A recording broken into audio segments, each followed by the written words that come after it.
گیدڑ کی مکاری۔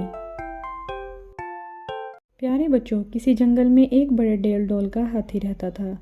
اسی جنگل میں گیدڑوں کا ایک خول بھی رہتا تھا۔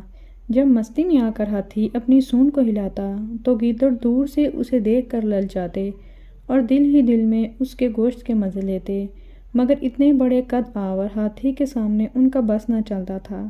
ہاتھی سے مقابلہ کرنا ان کے لیے قریباً ناممکن تھا۔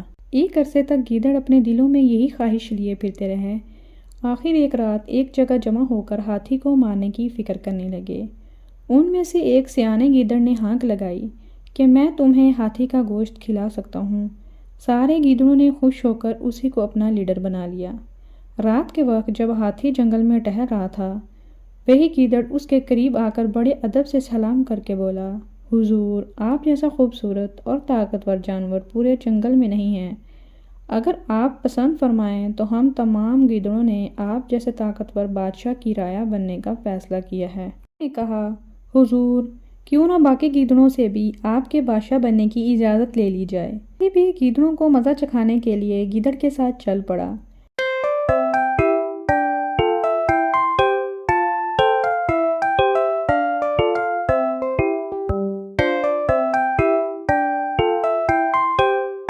گیدڑ اسے ایسی جگہ لے گیا جہاں پہلے ہی گیدڑ چھپے ہوئے تھے۔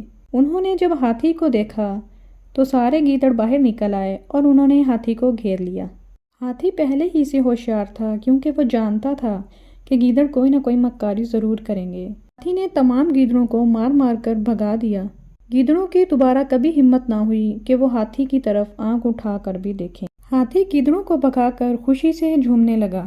اس کہانی سے ہمیں یہ سبق ملتا ہے کہ مکاری اور چالاکی ہر جگہ کام نہیں آتی۔